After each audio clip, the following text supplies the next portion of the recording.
Times when I wake up, sun seems pallid.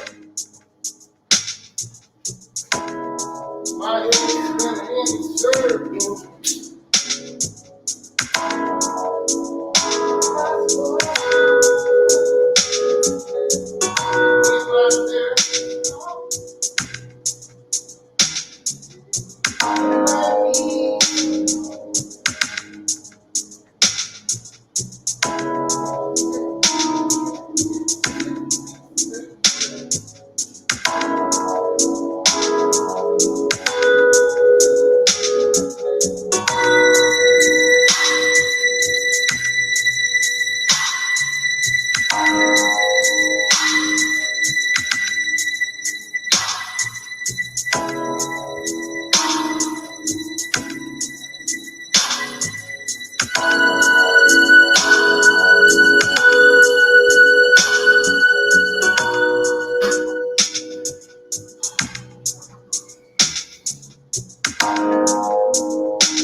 What's up, everybody? Happy Tuesday.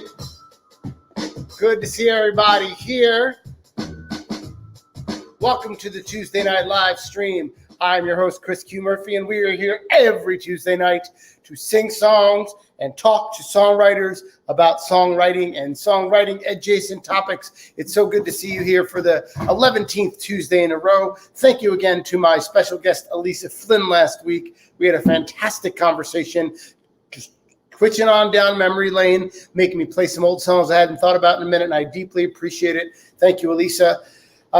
We are here tonight with another special guest, and I got to tell you, we only have a few more coming up, folks. Season 2 is ending in just a couple of weeks. We have tonight's guest, we have 2 more guests, and then that's it. We've been going strong here since the very first week of January. We've had tons of excellent guests here in Season 2, building on the success and the fun that we had in Season 1. And now we're going to slow down a little bit, take a couple weeks off, recharge, refresh, get everybody lined up for Season 3, and start things off at some point later in the summer. As for right now, let's get tonight's show started, shall we? Check it out. I always like to open one or two numbers. This first one should be no surprise to any of you. Not only is it my most recent single, which came out a couple months ago, fun video came out for it as well, but it is also the sole request of tonight's special guest. So I want to make sure that I play it for him. At this point, if you know how it goes at home, please sing along to your heart's content. This is a tune called No Sand.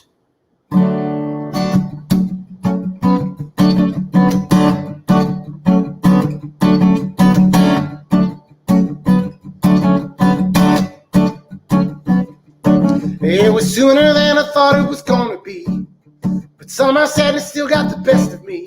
Caught me with my pants down, caught me with my heart hanging out.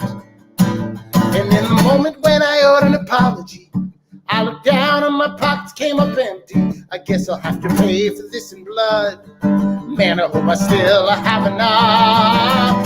Oh, I have nothing to give anymore. Nothing's washing ashore. No man's young nor treasure. Yes, I've dug deep, and all I see is sand. And even that slips through my hand before I can measure just how much is gone. Tell me, how can you measure just how much is gone? So singing praise and gratitude's gonna help you out and remind you that you're not just a pilot down, but you can only try so long before you give up on the song. I try to paint a picture of despair from my friends and foes, but I scare them by its being too on the nose. But with abstract art, don't you know, you gotta bring your own shit to the show. And I have nothing to give anymore. Nothing's washing ashore. No man's young nor treasure. Yes, I've dug deep, and all I see is sand. And even that slips through my hand before I can measure just how much is gone. Tell me, how can you measure just how much is gone? You're too tired to hear me out. If you're tired to hear me out, but can you see me? 'Cause I'm standing right here. Come on, have a look. You can't find this in a book. take me by the hands, we'll make love appear. I can't do this on my own. We'll make love appear. Yes, we'll make love appear. 'Cause I have nothing to give anymore. Nothing's washing ashore. No man's junk, no treasure. Yes, I've dug deep, and all I see is sand. And even that slips through my hands before I can measure just how much is gone. Tell me, how can you measure just how much is gone? Whew. That one felt extra loud tonight. I gotta tell you what. Oh my goodness. Well, I gotta take this sweater off. Oh, it's a little warm up in here. Not necessarily a bad thing. Oh, definitely getting to be that spring season, folks. Now check it out. I'm pretty excited about tonight's show, maybe even a little more than usual, because I don't actually know tonight's guest. That's probably only happened like once or twice this season where I didn't literally know the guest in the real world. This is going to be my first opportunity to even meet this person, aside from exchanging messages and, of course, taking part of his music online. Now, one of the reasons that tonight's guest is coming on is because he saw my show some months ago, and he said, wow, that's really cool. Can I be on it? And I was like, oh, my God, somebody likes what I'm doing. Of course you can come on my show. And so I invited him. As we got to talking a little bit about music stuff, I realized we were very much cut of the same cloth. Maybe not exactly, but I think that we'll find out tonight that we probably share a fair bit of influence from other artists, and we might even have similar processes, which I hope we get into tonight.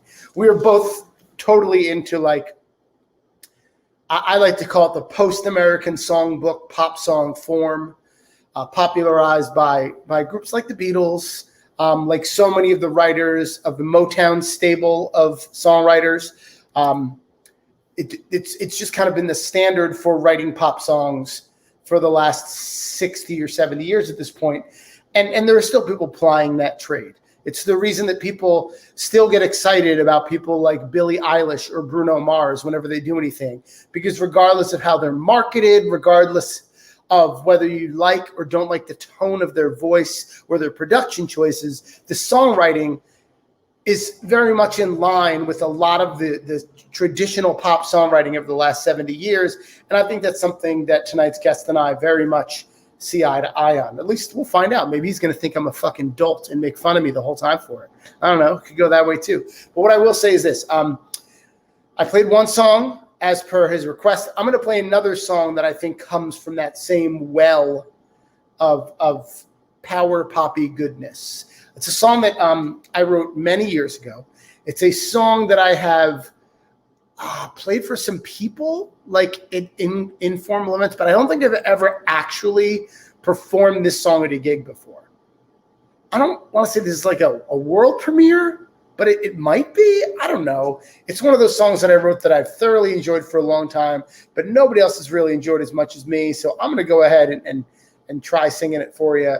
Let's see if I remember how it goes. It's a little number called I Don't Have Enough Heartbreak. And it goes like this. 2, 3, and...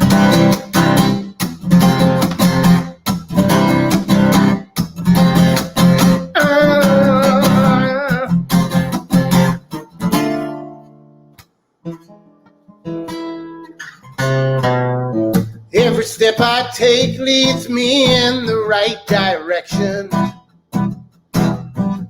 I take 3 back, but keep the pace. Be this my dumb luck or some sort of self-protection, still I've got this dumb smile on my face. I know you look to me for some sort of consolation, but I don't have the goods to empathize. Part of me knows it's not worth the aggravation. Still, I'd like to give voice to your cries.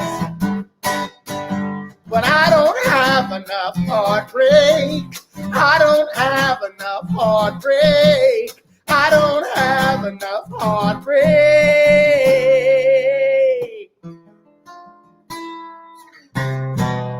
I might have some sympathy for your situation, but on my end, well, things seem fine. It's as if you use my muse as your medication. But tonight I have to draw the line, 'cause I don't have enough heartbreak. I don't have enough heartbreak. I don't have enough heartbreak to do this right, not tonight. I don't have enough heartbreak.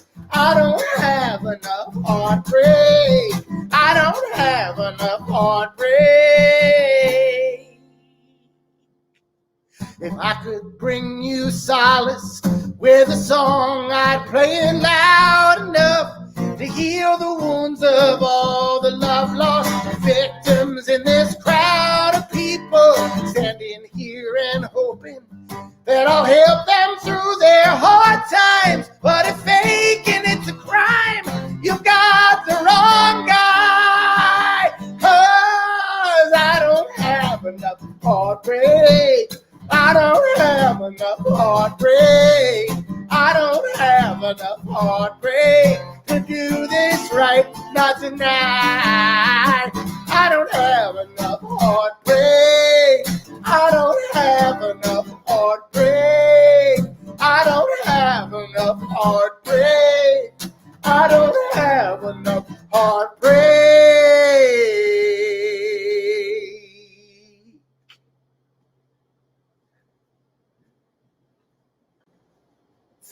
Thank you. It has been a minute since I've played that song in front of even myself.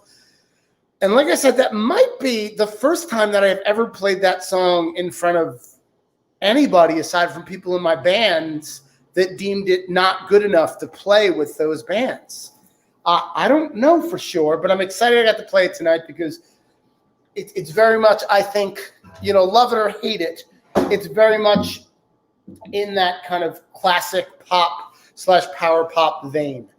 From the harmonies I choose to use, even the topic, the little bit of humor injected in there, some of the melodic motion, some of the repetitive things, even to the form of the song. Even though there's 2 verses at the top, which is kind of a cheap move that works more in like a pop punk, emo pop kind of situation, but that's the way I wrote it. So that's the way it still goes. Anyway, I'm going to shut the fuck up and we're going to move on to talk to somebody else about their songs.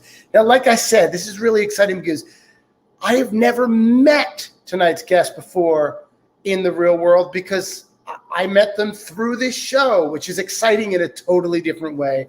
And I really look forward to having an opportunity to talk to this person a little more tonight. You'll find out all sorts of ways to get in touch with him and listen to his music and watch videos because they're pretty fucking magical. And I really want to pick his brain and see how he gets into what he does. So without further ado, let me shut up and welcome my new friend, Matthew Pop from LUV.gov. Here he comes. Good evening. How you doing, sir? Good evening, Chris. Lovely to meet you. Yeah, good to meet you face to face on the internet because 2021. This is how we meet people now. That's it. It is. Although I have to say, I did an outdoor gig this past weekend. Oh, yeah? It was magical. I bet everybody has legs, right? They have legs, but they don't have mouths. They have mouths, they just don't open IRL. all the way. Right. So it was weird to meet new people. Yeah. And then they come up to me and they're like, "Hi, I really enjoyed your show." And I was like, Yeah. Return to normal anxiety kicking in. Right? Yeah, totally. Plus regular anxiety. Yeah, on top of it, sure. Where are you coming to us from right now? Are you here in Brooklyn? I'm in Manhattan right now. And I was going to ask, do I sound okay? Because I kind of messed up real bad. You sound okay, cool. I decided to update my phone last minute because I was like, oh, I'll update it and then nothing will suck. And it's still updating. Yeah, well, it's just doing it. So I'm going through the laptop. I'm not sure if that's going to sound as good, but we're going to give it a shot. I'm going through my laptop too. Okay, cool. And you sounded fine. Okay, excellent. But yeah, I don't have a special interface set up. My interface sometimes doesn't always play well with this machine. And my USB mic shit the bed a few weeks ago, faulty connection. So for a little while, I've just been doing this. My favorite sound, though, actually, is the old phone. Yeah. I mean, I was excited for mine, but that natural compression that you get. I mean, I've recorded 3 albums on this phone, and totally as such. You know? Yeah, the phone definitely better than the laptop, but you know, I'm on the phone. Whatever, they don't know. Totally on the phone. So you're coming up from Manhattan. I think this is going to sound crazy. I think you are our first Manhattan-located guest.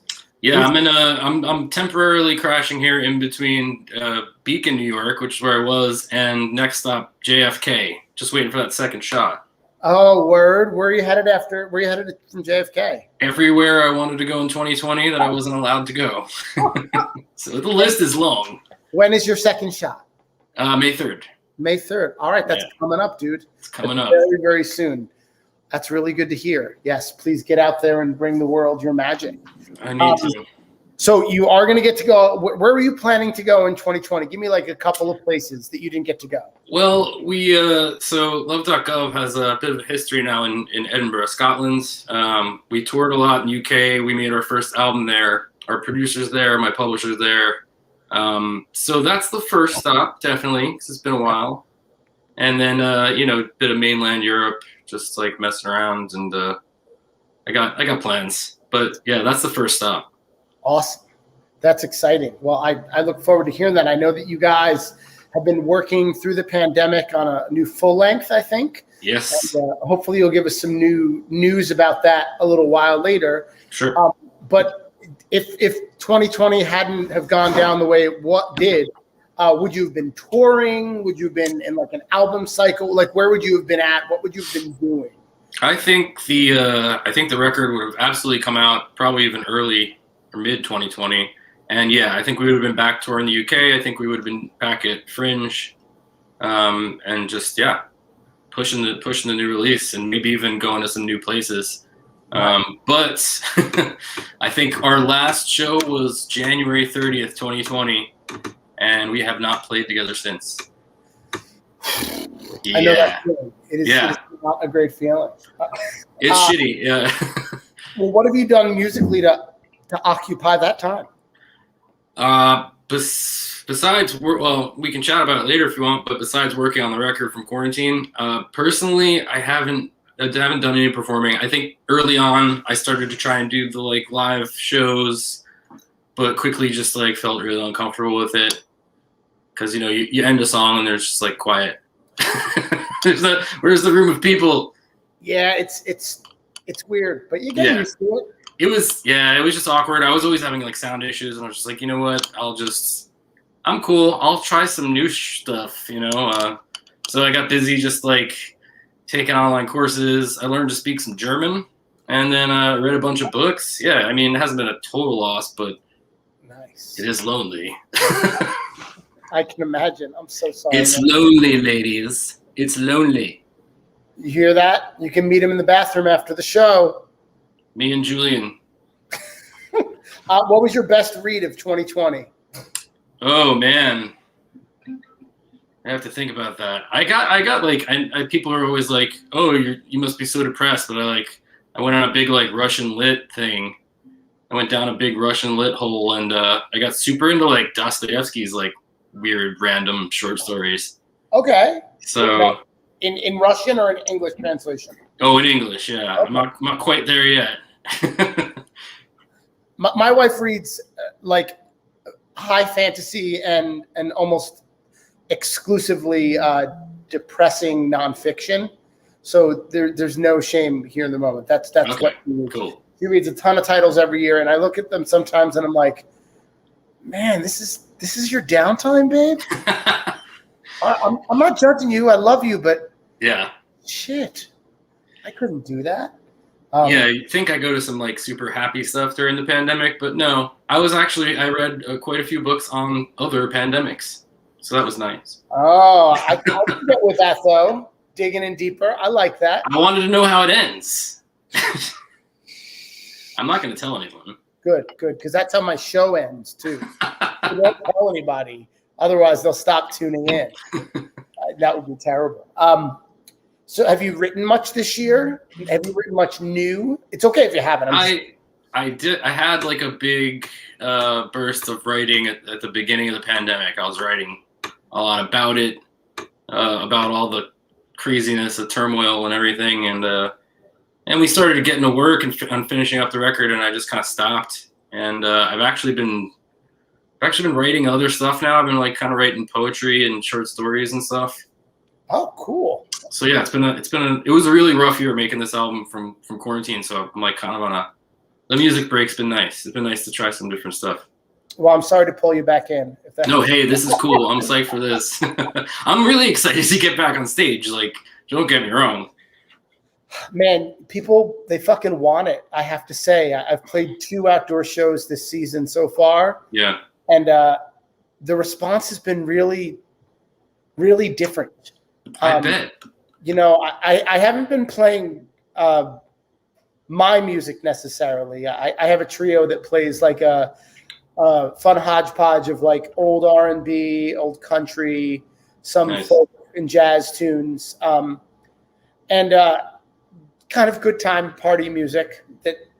And I have to say, people have like just been eating it up in a way that they never have before. Yeah. I've actually been saying to people, not to go on another tangent, like, I don't know if I have any plans on booking any shows for myself, the singer-songwriter, anytime soon, because I feel like everybody's been looking at their own fucking navels for the last year. Yeah. I don't think they want to see mine. So, like, I'm just Okay. gonna do that shit online, and I'm going to go ahead and, you know, do the party music out loud. Yeah, I get that. Yeah, I think that what love.gov does would be an absolute fucking cure for so much of the COVID blues that a lot of people have been suffering through. I hope that when you get over to the UK, you guys can make a couple things happen pretty quickly. Because I really wanted this album to come out like while it was all going on, and it just kept getting pushed back. And I mean, obviously, it was not easy to get done. But yeah, I'm excited to get on stage again for the first time. It's gonna be some crazy emotional experience because I've never gone this long without performing. Wow. All right. Over a year. Yeah. I mean, yeah. That's wild. I mean, I guess from like 0 to 14, I did. That was a pretty long time. Yeah, that was a lull there. I've heard about that period.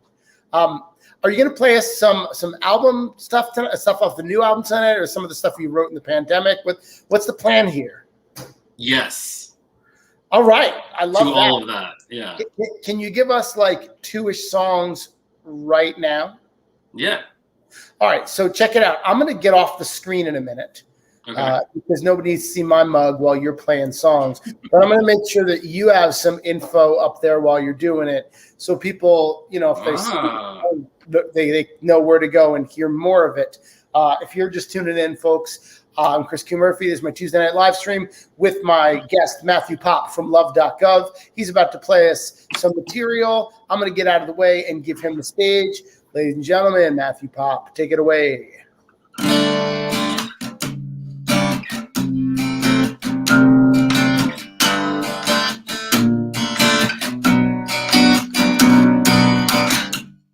I found my bride. You blew my mind. She told me I got the right to the lost. Oh no, be afraid. You got sunshine to light up the way. I've been waiting for headlines over my eyes. I'll be feeling so helpless, so don't do it. Everyone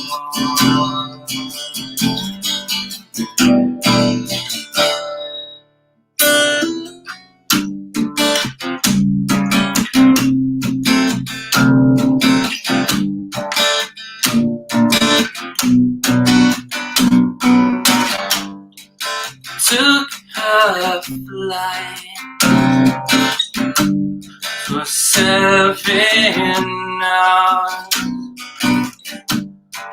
We drank till sunrise. We landed sober. No, we can't wait. We got family, we can relate.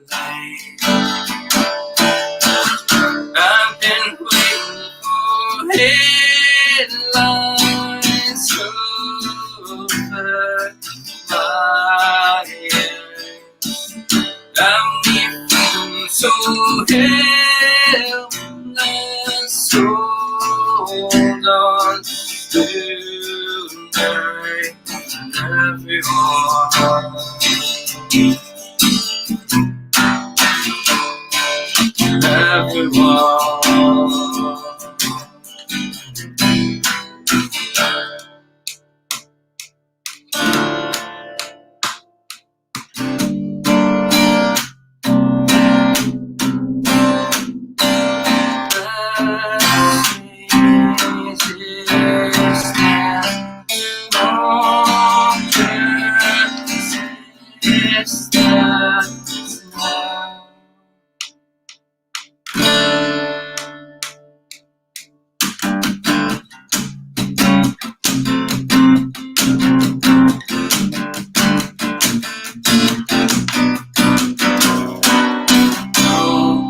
Don't be afraid. Got sunshine will light up the way. I've been waiting for headlines over my eyes. Now we feeling so helpless.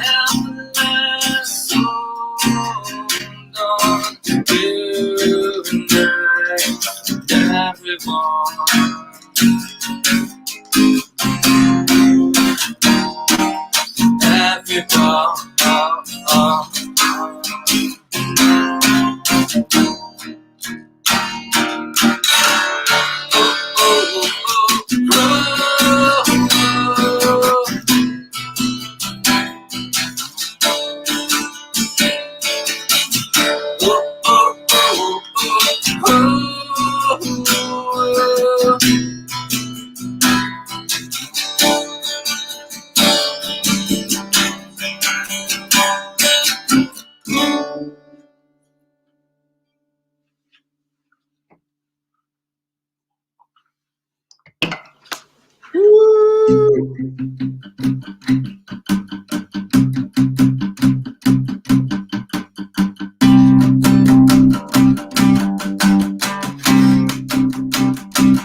Here's a song I wrote for you. You put it on 3 times and twice a day, with or without food.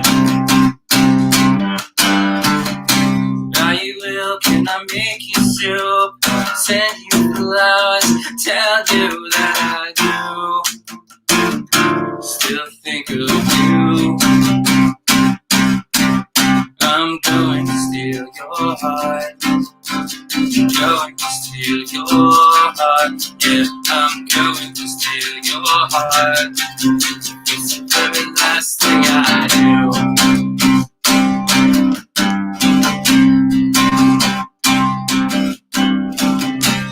It's a song you can show your friends and you can take it home. You can play it for your mom. Show her that I'm true. And are you happy with what's his face? I know it's not my place. I'm sorry, but I'm not. What else can I do? I'm going to steal your heart. Going to steal your heart. Yeah, I'm going to steal your heart. It's the very last thing I do.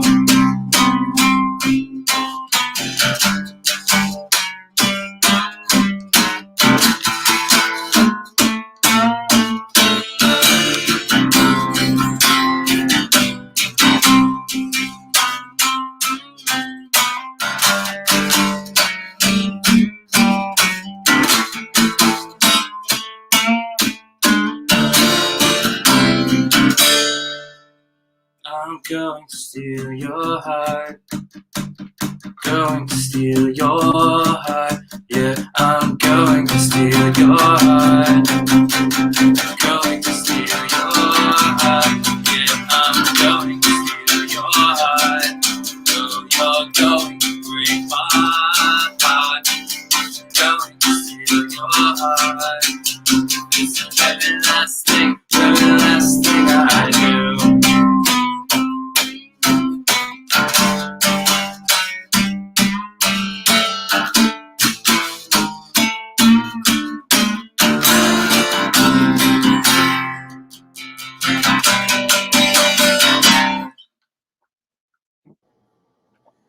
Woo! Danke. Yeah. Dankeschön. You're fire. You're fire, dude. Thanks. I haven't actually played in many months, so I went to like practice today, and I was like, I don't remember the words to any of these. Oh, I never remember the words. That's fine. No shame there. That's what computers and iPads are for. Yeah, exactly. Dude, those songs. Thanks, man. So good. So those are both going to be on the new album. The first one I played is called Headlines. That's out now as a single. Yes, I know. And well, for the people who are not as smart as you. So yeah, it's been a fun year for being the shittiest year ever. I feel that. Yeah. For those of you that want to hear that first song again, you can go ahead and let me bring it up so you all can see it. You can go over to LUV.gov's Bandcamp page, which is always the best place to get music from independent musicians. You can head over to love.gov.bandcamp.com and you can download and buy their music. And this is the totally dope cover art for Headlines. I totally love it. It's pretty awesome. Let me see if I can get a little zoom in action. I don't know if it's going to work for me or not. Oh, there we go. Nice. Oh yeah, there it is. Oh, everybody's best frenemy. Yes. Oh. The art was complete pre-scandal. That's cool. Pre-scandal. Yeah, we actually. It's funny because I got a letter from him. What? Yeah, we've been pen pals during COVID, I guess. No, it was like a while ago over the winter. We were like, dude, we should send him because I don't have them with me. We have love.gov masks. It's like, oh, love.gov, we should send him one, right? Like not thinking anything would happen. And apparently he got it and loved it and like wrote me a letter like thanking me for the mask. I was like, we're it on TV, man. There's like 20 million viewers. Yeah, right? You and Andy. That's cool. So it was half selfish, but yeah, it was cool to, it's cool to get some kind of correspondence during a pandemic when you're living alone, Also, it's love or hate him as a public figure. It is nice to know that maybe some legislator somewhere is getting some of their fucking mail. Yeah, exactly. Right? True. That's heartening, if you ask me. Yeah, I thought so. So that's going to be on the new album. Let's talk about that because you guys were working on. In case any of you are confused, Matthew Pop, who's here with us right now, is part of the band Love.gov, and they were working on an album prior to the world falling down in March of 2020, and they completed or are completing that album across the ocean in a state of quarantine. So, can you talk a little bit about like where you were in the process when the world fell down and how you kind of adapted to that situation to finish the record? Yeah. I mean, we were not far in, man. We were like pre-production in the rehearsal space, like working on these new songs together and, getting the parts down and coming up with cool this and that or whatever. And we got like almost more than halfway through the record, probably. I think we had plans to fly to Edinburgh to record the second album. We were going to go in February, I think, of 2020. Okay. And then it might have gotten pushed back a few months later. And then actually I had a trip planned April 7th. That was the last thing that got canceled. So we weren't that far in, but we were playing shows. We were starting to play some of these new songs live, trying them out. So once everything hit, I think we were all kind of like freaked out for a few weeks. And then I basically called our producer in Scotland and was like, me and Steve, the drummer slash co-founder, we're thinking like, is there any way we can make this happen like from home? And he was like, what the hell else do we have to do? Why not? Let's try it. So we're all recording these individual tracks at home, and we're basically shipping them all to him via WeTransfer. He's taking guitar tracks, reamping them in the studio as if I'm playing through an amp. He's taken.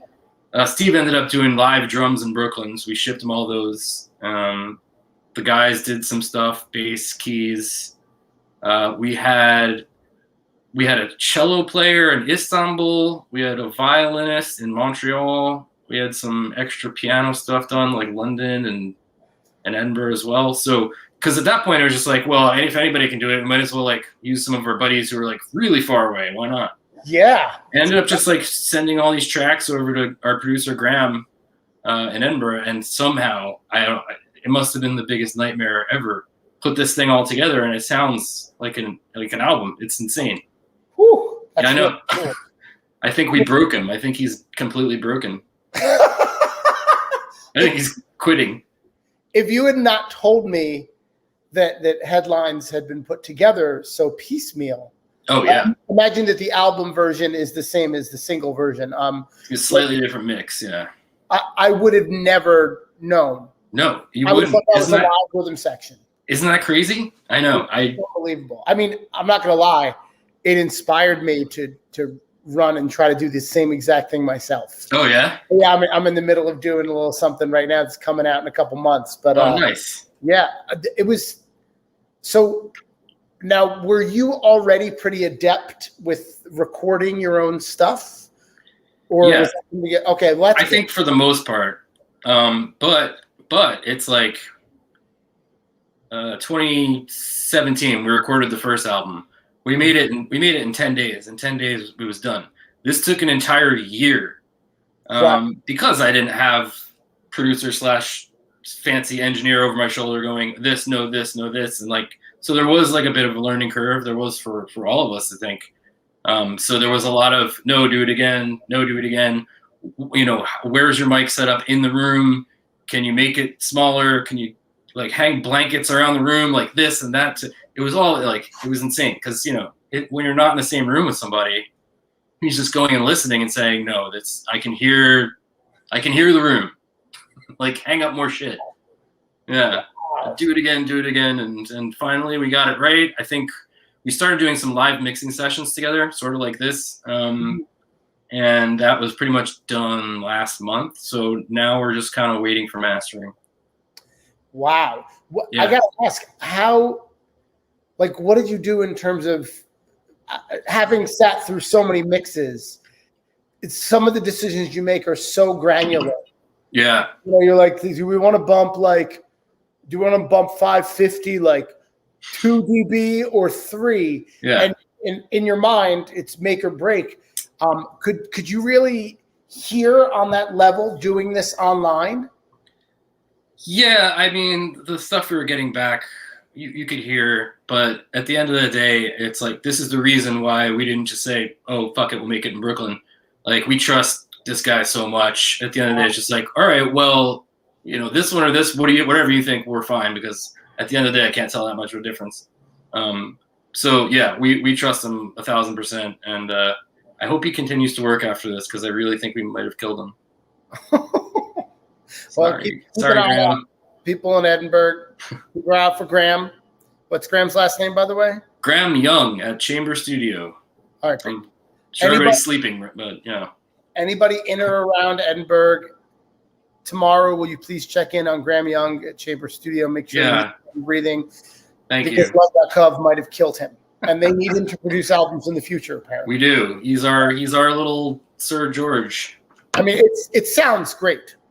It's like that great mixture of slick and alive that you look for on a power pop record. If you allow me to use the term power pop, we get that quite often, and I'm fine with that, because I mean, everything else that's called power pop to me is pretty much what I love to listen to. So, right.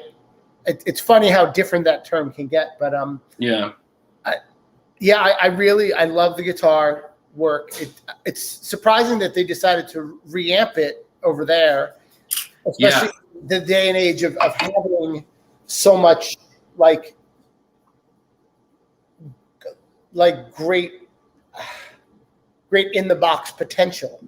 Oh yeah, I did everything on my own with Logic, but at the end of the day, he was like, just send me the flat, clean tracks. I'll take care of everything, and I'm not disappointed at all.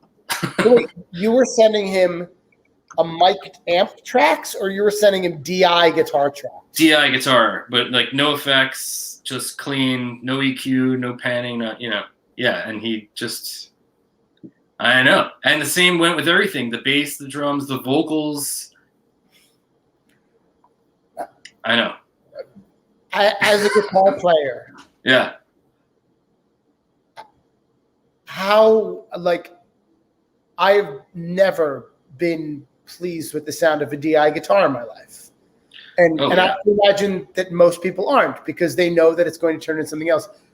What did it feel like to have to click send or click zip and know that you were sending raw ass naked electric guitar sounds for another human being to hear? I tried not to think about it, but I also knew I was gonna get my balls busted. But while I was doing it, while I was in the studio in my bedroom doing it, I loaded the shit up with distortion and reverb and everything that sounded good to me.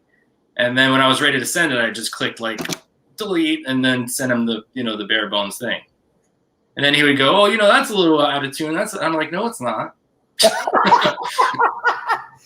Did you listen before you sent it? No, I don't. Like you just said, I can't listen to the bending and solos, and just so disgusting and clanky and Clanky, that's a good word for it. Yeah. And what kind of guitar were you playing on this stuff, to get just a little gear nerdy for a second? I was just using my Strat. It's a Strat. I'm not a big gear guy. I had a 1980 something Japanese Strat I was using on the last record that's ended up having a similar sound, which was kind of cool. But yeah, that was the other thing I missed. I got one guitar in the studio. It was a bunch of other guitars to choose from, and I'm just thinking about that single coil sound, just that little, yeah, it's like a piece of paper blowing in the wind. Yeah, it is exactly what it's like. Wow. Okay. Wow, you're a brave. With a box of thumbtacks. You were so brave for even letting me hear those, because regardless of how well you played, yeah, I know it sounded like shit. Well, yeah. Oh, totally. And then he made it sound not like shit again. And so cool. Yeah. Well, we're good buddies too, so it wasn't wildly embarrassing. I feel like if it was somebody new, I'd been really self-conscious about it. Right. Yeah. In terms of the writing for this record and beyond, are you the primary writer, or do you and Steve write together? How does this work? I'm the primary writer. I write all the music, the lyrics, and then I kind of bring it to the guys. Steve usually gets them first, and he has ideas. He does brilliant things with arrangements, and he actually ended up playing some guitar on this album. Oh. We had our guitarist, obviously, who's amazing, play some guitar on this album too. But I think there were a couple times I was just like, I'm messing around with something, but I'm a little stuck. You want to have a go at it? And actually, The Good Times Are Over, which is the first single that's also available, he did that crazy shreddy solo on the bridge. Nice. I know. And he had to send that thing to Graham Naked too. So yeah, that one. I don't know how big a metal fan you are, but did you know that Charlie Benante, the drummer from Anthrax, is one of the sickest ass guitar players? No, I didn't know you'll ever hear in your life. Yes. That is funny. You could make the argument that at certain times Charlie Benante was the best guitar player in that band, and he was the drummer. That's funny. That's really funny. Yeah. I before we started getting stuff from our guitarist, I was like, man, you have the greatest guitar solo on the record, and you're the drummer. But yeah, it's been cool. It's everybody in the band kind of plays a little bit of everything, so it's a lot of fun coming up with arrangements with those guys. So having been the Steve in other songwriters projects over the years, aside from my own shit, I've been in tons of bands where I was not a writer at all. And now I've seen that from the other side. Right. When you deliver a song to the band, do you have any arrangement ideas in your head already that you wind up having to surrender, or do you kind of give them the most bare bones shit you can and let them take over as the arrangers? It kind of depends on the song. I feel like I've definitely given them some bare bones shit before, but most of the time a lot of the times I'll hand Steve like a finished demo. It's okay. I hear the whole thing in my head. Here it is. What do you got? And by the time it gets on the album, it's definitely different. Because it's like I need fresh ears on that kind of stuff. I'm always open to that, to collaborating that way. Nice. It's not an easy thing to do. It didn't used to be an easy thing to do, definitely. When I was a kid in my 20s, I was like, no, I know everything. You're wrong. But, man, it's working with everybody in the band, plus Graham, who's like, he does a ton of arrangements, plays stuff on it as well. It's a totally different beast when the thing comes out, and I love that. That's awesome. Yeah. Nice. So can we talk for a second about the second song you played? If you can remember it, talk me through the process of actually writing that song. That was a creepy stalker song that I wrote for this girl who I hadn't seen in like 10 years, and I ran into her in a bar, and I was like, oh my God, this is it. And she was with some guy. So that was the I'm Going to Steal Your Heart song. And I started writing it, and I was like, oh man, this is one of those like goofy, annoying love songs. And I was like, you know what, I'm just going to embrace it and make the lyrics really goofy and silly, and that just happened. Now I have to imagine that I'm Going to Steal Your Heart being the kind of iconic line it is, like probably came to you before the rest of the song was written, or did you build toward that line? I think you're right. Like I typically would have done that, but this time I think I started writing the verses first, like just being goofy and and then just kind of put it together with that. And then I had those the bridges, the solo and the bridges are actually going to be that disgustingly messy on the album. But to bring you back to your point earlier, like they sound way better with distorted guitars than they do on this, Yeah, so.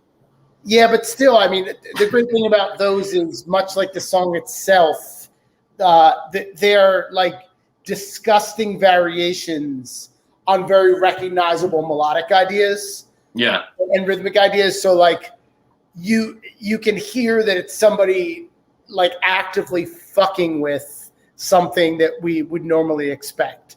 And I think that that's used to really great effect in a song called I'm Going to Steal Your Heart. Nice. I like that. It reminded me a little bit of my friend Brooke Pridemore. So do you know Brooke Pridemore? Oh, yeah, absolutely. It reminded me a little bit of I Will Drink Your Blood. Oh, nice. Which is arguably my favorite Brooke Pridemore song. Yeah, he's great. Yeah, he was on the show. Let me think. They were on the show. I think it was in December or January. Oh, nice. Okay. And that was a totally it was a magical experience for me because that motherfucker came on, and when I started asking them about process, they were like, I just kind of channel it. And I was like, no. I believe Don't put that shit in here, motherfucker. I'm process oriented. Yeah. And they were like, that's how I write. Like, it happens fast. It's like, voice on high shit. And I was like, oh, so jealous. That is cool. So it really was. It was really special for me because I thought I understood where they were coming from. Yeah. I thought I was like, I kind of get you. I bet I know how you did this. Yeah. And hear that they arrived at what they did from that kind of like channeling angle. Just I tried to do it after that. I entered myself, as it were, into February album writing month this year. And for some of the songs, I was like, WWBP.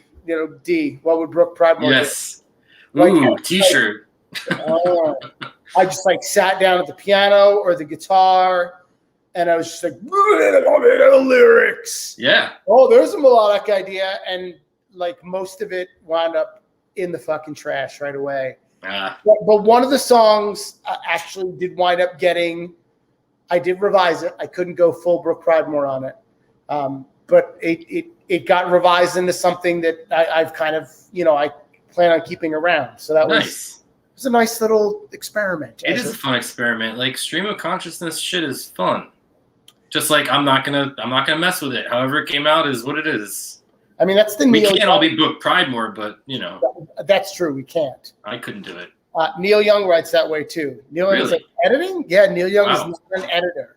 Like the story about him like walking into the woods away from the rest of the band for like an hour and coming back with Ohio. Like apparently that's a true story. Like he was like, hold on, guys, I gotta go for a walk, and he like took his guitar out in the woods for like an hour, came back and played in Ohio. And Graham was like, what the fuck just happened? What an asshole. Yeah, right? And apparently when Neil Young is asked about this, he's like, well, that's how I write all the songs. Oh, man. They just happen. And I was like, look at Mother Nature on the Run in the 1970s, just like it fell out of you. That's unbelievable. I did not know that. Yeah, there are a couple other notable ones. I can't think of who they are, but like, I enjoy the process. Me too. I mean, I'm not full on Rivers Cuomo. I don't know if you've ever heard of his binder system.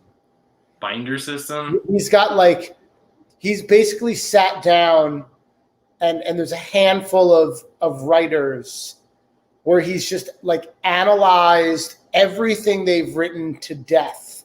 Really? In binders. Yeah. So I forget who they are. I want to say he's got a Kurt Cobain binder, maybe a Bowie binder, but like he just got all the lyrics and the chords written out and his own kind of analyses of how they use certain lyrics and when and why they use certain lyrics and certain chord changes. And like he can essentially like manufacture, which sadly describes some of the Weezer albums later on. Indeed. But like that might be too far in the other direction. But what you just described sounds like here's how AI is writing songs now. Like weird. I don't keep it to yourself, Rivers. I just I'm sorry. I'm Blue Album Pinkerton guy. I mean, there have been other things along the way. I've been like, you know what, that's all right. I can make a post Green Album greatest hits comp that I'd be very happy with. Yes, exactly. But I don't think I'd sit down and take any single record and be like, this record is amazing from start to finish. Yeah. I haven't heard it yet. I haven't heard it since the 90s. There was one that almost worked for me. It was like maybe 2 albums ago. It had the big monster on the cover. Everything will be all right. Yeah. That one almost did it for me. See, Graham's always trying to push that one on me. Almost. Yeah. But after listening to it for like a month on and off, coming back to the first track, I felt like it was a shitty nostalgia selling move, and it was it was way too self-conscious, and I couldn't get past that idea, which is probably my own shit. I don't know. Apparently, the record coming out next month or the month after is going to be really good. The Van Weezer album. I want to believe you. The problem is I've heard that exact sentence every time a Weezer album is going to come out. Okay. This is the one. But you know what? This one's supposed to be like there's no guitars on it or something? Is that the gag? I thought the one they just came out with had like no guitars on it. There's another one coming out. Yeah, and it's called Van Weezer. I'll look it up later. Oh, they ran out of colors? I think didn't they already do the Teal album? Like, I'm sure. Like legitimately the Chartreuse album, the Vermilion album. I've written a song directed at Rivers Cuomo. Oh yeah? Exactly this. Play that one. Now? Is I mean, yeah, I want to hear some shit directed at Rivers All right, Cuomo. let me watch this. Let me pull up the lyric file Yes. because this is one that is only been performed in front of human beings once or twice ever. Awesome. I think that I forget if this was written to a prompt, like there might have been a lyric prompt. Yeah. Or maybe it was. Maybe it was that a Weezer album was about to come out, and I was like, so is this gonna be the one? So I wrote a song about it. Yes. Since I'm singing one, I'm gonna make Me Big and You Little for the moment. Yes. Because that's another fun feature. This song is called Captain Cuomo, and it goes. I now that I'm playing it in my head and preparing to play it out loud, I'm realizing there's stuff that I legitimately stole from myself when I wrote No Sand a couple years later. Anyway, I'll see if I can remember it. I might not get through the whole thing because of this. Blinded by a haze of overalls and Aquanet, you took me by the hand and led me out. Helped me stash my trophies in slow motion, swept them up, moved unflinchingly on waves of pure self-doubt. Toward a land of heavy thinkers on all matters made of light. Magic realists, one and all for one. But we knights are really wizards, and as knaves we know it all. So the only thing still funny's making fun of having fun. So come on, Captain Cuomo, you've got to be kidding me. Get your tongue out your cheek, your shoulder to the wind. What color's coming next? The suspense is killing me. Will you ever tell us how you really feel?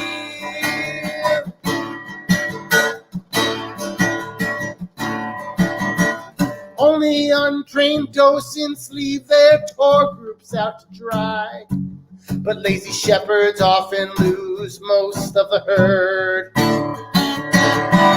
And the world is zigged and zagged and bobbed and weaved so many times. Still you clear that straight and narrow undeterred. So come on, Captain Cuomo, you've got to be kidding me. Get your tongue out your cheek, your shoulder to the wheel. Which color's coming next? The suspense is killing me. Will you ever tell us how you really feel? Bridge, what the fuck are the lyrics? You were always right there.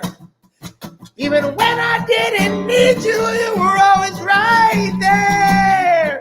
But we don't speak the same language anymore. Are we too far from the shore? Or can we get back, get back, get back, get back, get back, get back, get back, get back, get back, get back.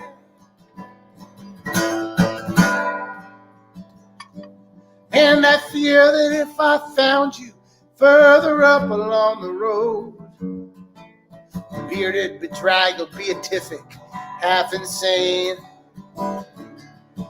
but you're so damn recognizable, I could never miss that smirk. Now years are gone and you're still hiding that love behind your brain. So come on, Captain Cuomo, you've got to be kidding me. Get that tongue out your cheek, your shoulder to the wheel. What color's coming next? The suspense is killing me. Will you ever tell us how you really feel? Will you ever tell us how you really feel?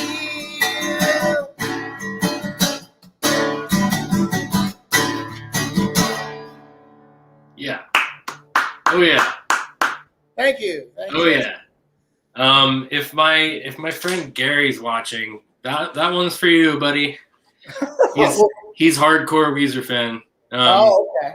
Dude, yeah, excellent. Oh, thank you. Get your tongue out your cheek. Exactly. Yeah. Seriously. That's all we're saying. Yeah, man. Just give us one more Pinkerton before you go. Oh, if only. If Yeah. only. Man, like 100 years ago, I don't remember why it didn't happen, but a band and I were back when they weren't doing Pinkerton stuff live at all. Like they wouldn't. Yeah. It was like when they were touring Green Album, and they just like wouldn't touch it. We were like, well, fuck you. Then we're gonna play the whole thing. And so we put together something called the Pinkerton Project, and we were just gonna do the whole record front to back. And we had like, you know, 2 guitar players, and I was also doubling on synth, and like that's awesome. Bass and drum. I think we had it set up so the drummer would come out from behind his kit at the end and pick up an acoustic guitar and play fucking Butterfly. Oh, nice. Yeah, but I don't know why it never made it to the stage. Like it's probably one of those weird bullshit New York booking things. I don't know. Maybe. But at some point, I learned the guitar solos to Pinkerton. That's got to be fun. Yeah, they're transcribed somewhere in like a Hal Leonard book or something. Like somebody took the time out to write them down with 90% accuracy. So not bad. Yeah, I hope I have that book somewhere. That's what I'm gonna be doing with my weekend. Nice. But I want to hear more songs from you. Yeah. Songs. And I don't care what you play, new songs, old songs. Now, are you gonna play Helsinki tonight or no? I wasn't planning on it, but I'll try it for you if you want. Well, I was going to try to play some of the video for the crowd. Oh, cool. I was going to play 30 seconds of it. That would be cool. That's more than that. YouTube might like somehow text and make me bad. That's our keyboard player Patrick made that video. Like it's all animated. It was, and he worked on it for so long. We had this a video release show planned for that. Bowery Electric, and it was like he was working on it so hard. None of us saw the video until we got to the release show. Like we saw it with the crowd, like nobody, and we had no idea what to expect. But we knew it was going to be like a Nintendo game, and we were going to be in it. And yeah, he blew our minds with that thing. And like everything else, it just kind of went unnoticed. But I think it's one of the coolest things that's out there. Yeah, it really is. So why don't we do this? Play some songs for us. Yeah. And people are going to stick around during your songs because your songs are awesome. And they're also getting teased by the idea of watching a Nintendo-style music video for a really, really great pop song. Very accurate versions of us, too. But what I was going to say is I want to do one that I've never done for anybody before. This is going to be on the new album. And this was like one of my, I had a few pandemic songs, but this is like the sad, oh my God, I'm all alone, my life's over pandemic song. Let me get out of the way. Ladies and gentlemen, happy.gov. Thanks, guys. This is called My Social Life.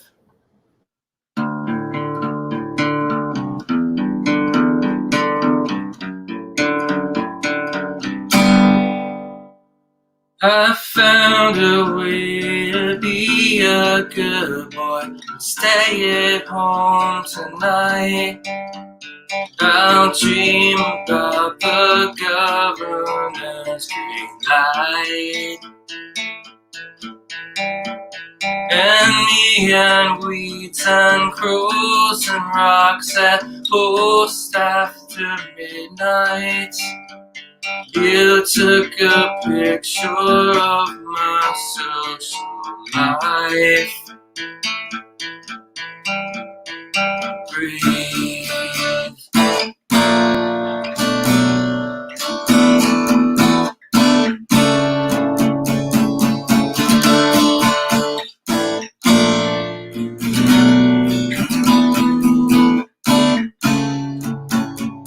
I found a way stay at home tonight. I'll dream about Andrea's open lake. I'll roam along the cobblestones of Rose after midnight. I'll walk because I miss the 29. Breathe. They tell me everything is gone without those nights. And I push through a crowded, smoky garden in my mind. I wanna feel the way to feel alive. Forgotten pages of my social life.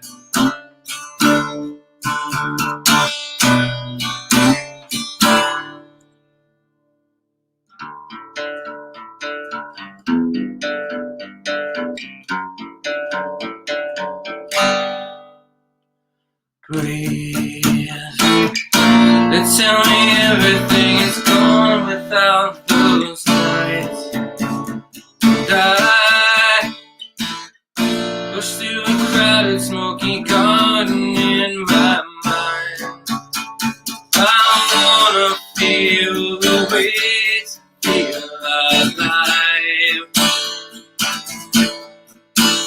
After the ashes of my social life.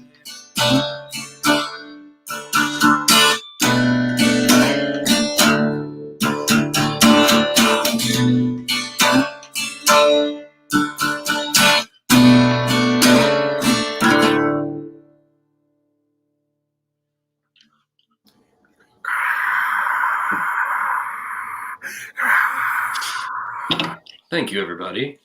Shall I do one more? Yes, you shall. Well, just for the hell of it then, since it's been so long, I'm going to go with the classic.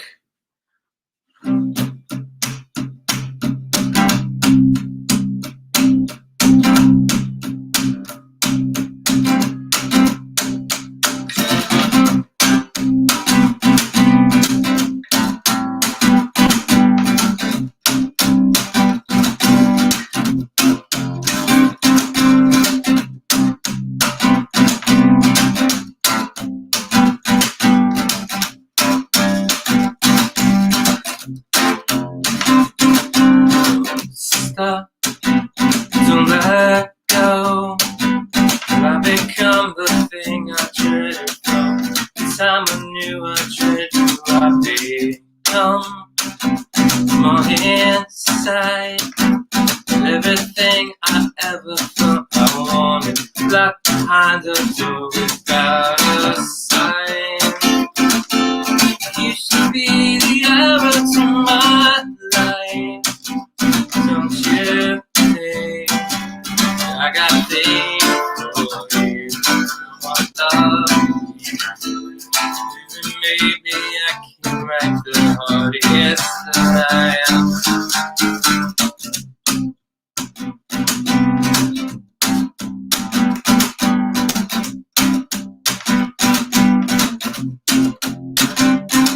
Wake up, 6 a.m. I become a number without vision. 33, I'm blind, I can crippled. See to my thoughts, everything I ever thought I wanted. You got yours, and I congratulate.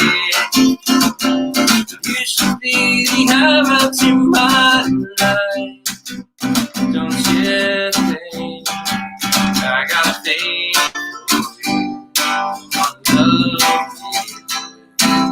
Maybe I can write the hardest line.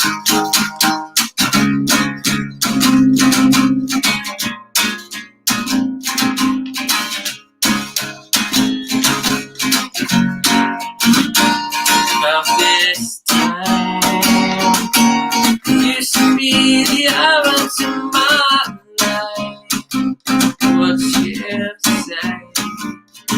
got a thing for you. Come on, love me. I got a thing for you. Come on, love me too. I got a thing for you. Come on, love me. Maybe I can write the hardest line.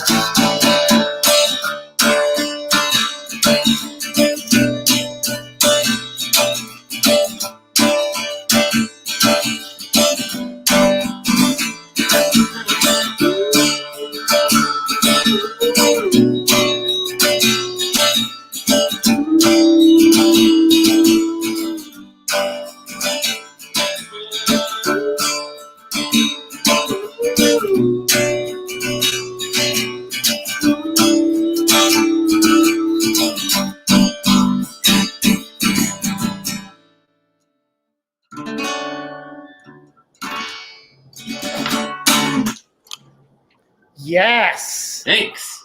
Both of them were killer. You promise that first one is on the new record? You promise? Oh yeah. That's man. I can't wait to hear that shit fleshed out. Oh my god, dude. You have no idea. That was one of the ones I gave a bare bones thing to, and that was like, this is gonna be the acoustic song on the album. There's not gonna be anything else on it. And now it's like loaded with weird shit. Including an awesome cello player. This girl's like 18, 19 years old from Istanbul.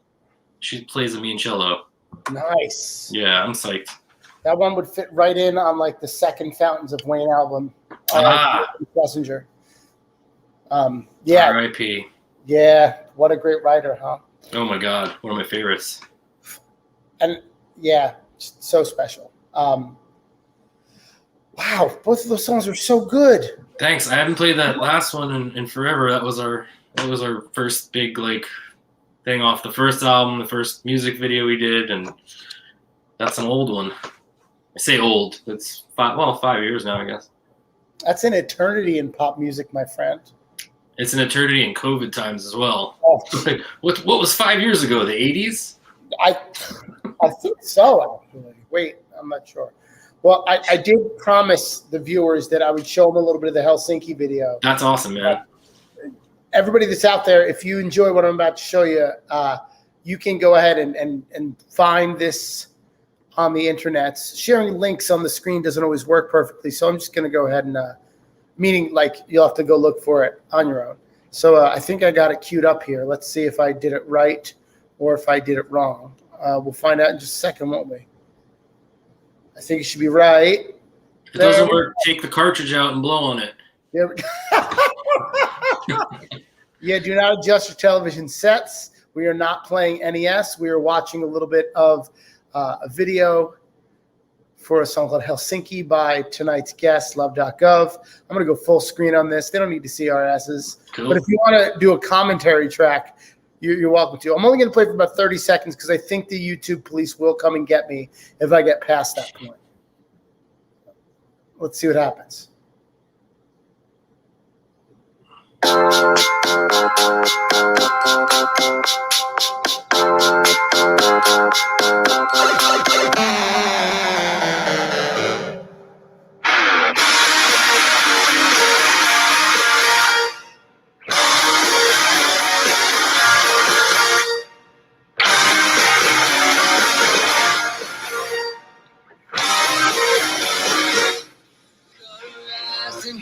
From the sun, melancholic jeans, cocaine just for fun. Should we run away or just hang around? I hear those Helsinki's got some daylight right now. I was born with brains for. All right, you all made it past the first obstacle, so we're gonna call that even, but. Yeah, I hope that everybody goes and checks out that video because the rest of it is pretty epic. And the song is also really, really awesome. Hooray for that. Megan Elizabeth says it's her favorite vid. Favorite. Ever. Better than Thriller. You know what's scary? I was about to say the exact 3 words that you just did. Better than Thriller. Great minds. Yeah, I mean, that gives OK Go a run for their money. Yeah, we video and obviously, Songcraft. Yeah, I want to do a dance video next. The rest of it is just too mega. You're right, Steve. we couldn't possibly show the rest of it. We break the internet. Yep, I know. And Megan says also that it's better than Thriller. She agrees, and I agree as well. And I don't think we can go any higher than that. Well, I hope Patrick's listening, because that just means he did a better job. It's better than Thriller, Patrick. Good job. Congrats, Patrick. You heard it here, folks. Better than Thriller. LUV.gov. Mr. Pop, before we head out for the evening, are there things that you would like to tell the world or promote specifically? Yeah, get to the Bandcamp, check out the new singles. Keep an eye out for the full length. It's I guess it's being shopped right now, so I don't know when it's going to come out. We hope the end of the year, but we'll see. Get on YouTube and check out. There's a bunch of cool videos. LUV.gov on YouTube. There's a bunch of cool stuff there. And keep an ear out for the return of LUV.gov to the stage. We hope it's Bowery Electric sometime the end of June. Oh, nice. I have yet to confirm, but hopefully that'll be a good spot to be born again. Yeah, I guess we'll see what happens. Yeah. Well, like I always say towards the end of these shows, if you're here because you know LUV.gov, but you don't know me, I'd appreciate a follow, because I do these shows every Tuesday night. If you're here because you know me, but you don't know LUV.gov, well, you just found your new favorite band. So make sure that you go ahead and give them a follow over at the Instagram and the Facebook. Make sure that they're at LUV.gov and /LUV.gov, LUV spelled with a U. Make sure you're buying their music on Bandcamp, because that's where more money is going to get to them than any of these other places. But you can't see videos on Bandcamp necessarily, so you do have to go over to the YouTube /LUV.gov. Oh my God, did you get the Bandcamp app update? No. Are you ready for some craziness? Yes, please. You can download music on it now. Really? Revolutionary. What is this, 2021?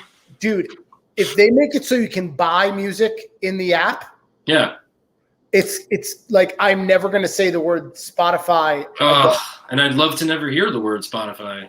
Yo. That's amazing. Yeah, it's incredible. Somebody dropped me a message last week. They're like, dude, did you update your Bandcamp? I was like, I don't have anything out, man. He's like, no, the app. And I was like, no, man. He's like, you can download shit. Amazing. Well, now that I just updated my phone, I'm going to update the app. Absolutely. It just, it's been a really dicey, shitty app, despite the grandness and the wonder that is Bandcamp. Oh my God, they make everything so easy. Yeah, I'm glad that you can do that now, because the app is important. Yeah, it is. I just hope they get to the point where you can purchase through the app. Yeah. Because once it becomes a one-stop shop where you can purchase and download, like then it's legit. You can tell people it's the difference between going to an indie venue and going to MSG at that point. Exactly. Yeah. Perfect. Yeah. Exactly. So fingers crossed. Anyway, like I said, give everybody a follow. Oh, Stevie has officially invited me to the Rebirth. Oh yeah. I am fully vaxxed, my friend, and I'll do my best to be there. Let me know when and where, and I will come out and cheer you on and bang my head and try to wear an appropriately cool T-shirt to the show. Awesome. Somewhere in a box in my mother's house is a Weezer T-shirt I got summer of '95 tour. Nice. Saw them play at Central Park Summer Stage. Ooh. Saw them bust out. Yeah, it was, dude, you ready for this sick ass lineup? It was That Dog. Oh wow. Teenage Fan Club. Shut up. And Weezer. Oh my God, that's the best show ever. Yeah, and Weezer played 3 songs off Pinkerton like months and months and months, like 9 months before it was out. That's amazing. Yeah, we bootlegged the show, so by the time Get You came out, but by the time the album came out, I was like, I like the bootleg and Get You better. That's awesome. Yeah, Fan Club's one of my favorite bands ever. I've seen them a few times. I love them. That was it for me. I saw That Dog that day, and like, that's amazing. I was like, this is the most incredible Yeah. Like, and they had both Hayden sisters in the band at the time. Well, 2 of the 3 Hayden sisters. I never got to see them, but it was like Totally Crushed Out. It's one of my favorite albums. and it was all the stuff off of Totally Crushed Out. Ugh, amazing. You know, I think that we actually stopped at a record store on the way home and bought it. Yeah. We all went and bought copies. We were like, That's awesome. We need this shit like right yesterday. It's like that's one of the coolest things I've ever heard. That's like heavy ass music with like the most beautiful vocal harmonies on top of it. Like what? So good. And it's like you get really like silly, like maybe social commentary, silly songs. Yeah. Like Michael Jordan on it. Yeah, yeah. But then you also get like the simple like beauty of Holidays. Yeah. Which is still heartbreaking.